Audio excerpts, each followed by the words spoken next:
अपमान जब हुआ था तब ये हंस गया था। जीवन में ध्यान रखना, संतों की तरफ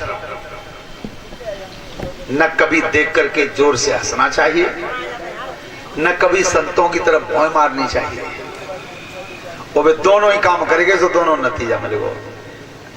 अब यज्ञ जहां चल रहा था, हवन कुंड में पानी कर दिया, गोला नारियल चौकी सब उठा उठा के चारों तरफ फेंक दिए। ये यज्ञ जो विध्वंस हुआ था, ये जगह आज भी मौजूद है। उत्तराखंड में कनखल स्थान पड़ता है, कनखल। वहां अब तक भी यज्ञ नहीं होता। उस दिन तो विध्वंस हो ही गया था, लेकिन उस दिन से उस जगह पर सांप लगा हुआ, आज तक यज्ञ होता नहीं है वहां। अगर कोई करने की कोशिश करता है तो अब भी विध्वंस ही होता है। श्रोता बंधु, आगे चल के गए, महाराज दक्ष बैठे थे ऊंचे आसन पर, तो खींच के तलवार मारी तो शीश काट के गिरा दिया। और सब देवता बोले भैया जिकाओ। राजा दक्ष को यज्ञ तो अधूरो रहेगो। अब यज्ञ पूरा कब होए? यज्ञ तो पूरा तभी तो हो तब राजा दक्ष सामग्री चढ़ाओ। और दक्ष करते द्वटोर। सब देवता भोलेनाथ के सामने हाथ जोड़ के बोले, महाराज प्रभु, महाराज दक्ष का यज्ञ अधूरा रह गया, जा कैसे पूरा करवा। भोलेनाथ ने की, अब आए गए तुम, बादना जा रहे का पई गाड़ी में बैठ के तादना काऊ ने जेऊ कही गए नऊ की ससुराल जाओ, इन्हें ले चलो। प्रभु गलती है, पर जा यज्ञ तो करवाओ। अब भोलेनाथ विचार कर रहे हैं कि सती जी कह गई हैं कि अंग भंग हो, तो सुनो देवताओं, तुम जिकाओगे दक्ष को जो शीश कट को बेई धक जाए, वो तो इसलिए नहीं होगा कि सती का वचन पूरा करना है, अंग भंग नहीं रहेगा। तो तुम अगर चिन्हना चाहते हो दक्ष को, तो तुम्हें एक काम करना होगा। कौन सा? अरे तुम उत्तराखंड पूजइयो,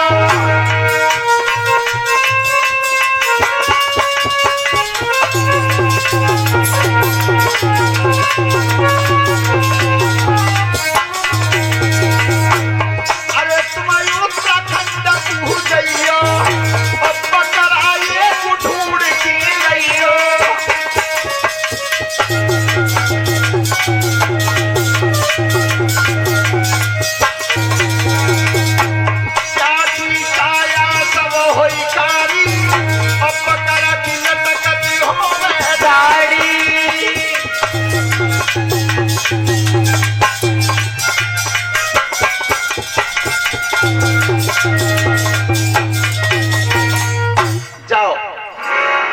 बकरा ढूंढ के लाओ बहुत जल्दी। तो सब देवता गए, बकरा लेके आए, और वह बकरा की गर्दन कटवा के और दक्ष के धड़ पे लगा दिया।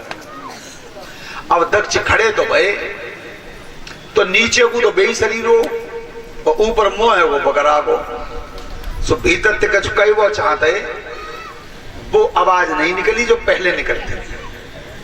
और निकली तो का निकली, आपने देखा होगा। अब आ गई है 18 तारीख को शिव तेरस आ रही है।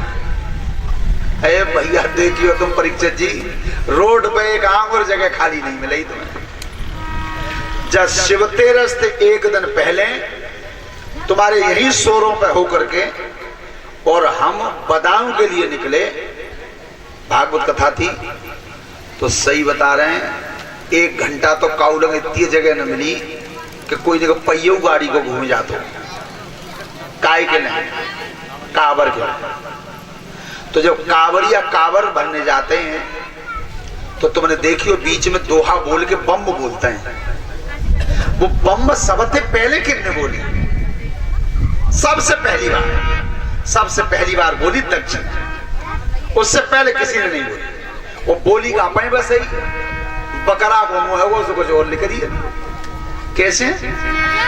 अरे बम बम और अटल बम देखी, बम बम और बम लहरी, बम बम और अटल बम देखी, बम बम और बम लहरी, ऊंची बयर तू ब्रह्म देखी, अटल बम और बम लहरी, ऊंची बयर तू ब्रह्म देखी, अटल बम और बम लहरी।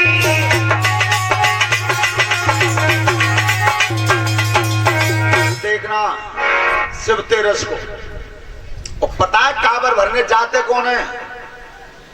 16 साल, 18 साल, 20 साल और 24 साल। बस वो गैल में गिनती और बताता है आपसे, में गोरे देगा बके जी मैं 5वीं बेल लाऊं, 5वीं बार लाऊं भर के।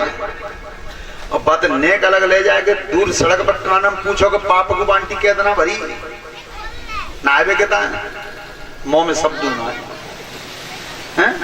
सत्य बता रहे हैं। जिसने अपने देखो जितने बच्चे पढ़ते हो और फिर पेपर होते हैं परीक्षा और बाकी सब सवाल गलत चले जाएं तो लाल पेंसिल से 2 जीरो मिलता है, रिजल्ट में मिलता है।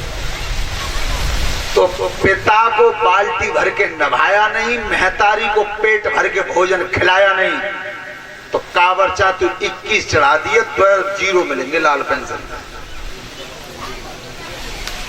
तो फिर जब मिलन हो ही ना कभी तो फिर काय को पानी पलक डाल रहे हो। जिसके माता पिता घर पे मौजूद हो उसे किसी कावर की कोई आवश्यकता नहीं। ज्यादा शिव तेरे से बता दें डोकर डुकरिया दोनों ने बैठा रहो सामने और खूब पीठ मीठ के नवाओ और बढ़िया भोजन बनवा को पस्सी के पे हाथ कमा दो, एक परिक्रमा दोनों को दे दो, ले चढ़ी गई कावर। ये 2 मिनट को काम है केवल, उनके लिए है जिनके माता पिता इस दुनिया में नहीं है। और आपको पता है कावर चढ़ाई क्यों जाती है, कब से शुरू हुई है? जब समुद्र का मंथन हुआ था, सागर मंथन, उसमें जहर निकला था विष। तो विष की गागर जब निकली थी तो उस विष की गर्मी से पूरा विश्व जब भयभीत हुआ तो त्रिपुरारी भगवान को बुलाया गया कि प्रभु अब होए का, चाहे जहर की गर्मी तो दुनिया बचाइए ना है। तो ध्यान रखना भोलेनाथ जानते थे कि जहर अगर पेट में भीतर जाएगा तो मौत कर देगा, क्योंकि उसका कर्म ही मारना, और अगर बाहर रहेगा तो यह दुनिया नहीं बचेगी। तो भोलेनाथ ने उस जहर को पिया तो न तो भीतर ही जाने दिया और न बाहर ही छोड़ा, कंठ में अटका दिया यहाँ पे। तो उतनी जगह भी नीली पड़ गई थी, इसलिए उनका नाम है नीलकंठ। बिल्कुल नीली पड़ गई थी। जब बेचैनी हुई थी भोलेनाथ को बस जहर की गर्मी से, तो समस्त देवताओं ने हिमालय की गुफाओं से जल भर भर के आज शिव जी के ऊपर डाला था। शिव जी के ऊपर जल भर भर के डाला, वो ही दिन है ये जो कावड़ चढ़ाई जाती है। तो ध्यान रखना, माता पिता जिसके घर हो तो माता पिता की सेवा करनी चाहिए, सबसे बड़ा कर्म वही है। कर्म निभा दीजिए, फल तो परमात्मा दे ही देगा। पर ऐसा कौन है आज क्या कह रहे मंदिर के सामने चले हमारे लड़के पुलिस में लगवा दे ते परिक्रमा दे आगे, का कह रहे पहले लगवा दे त्यो नो करवे वो।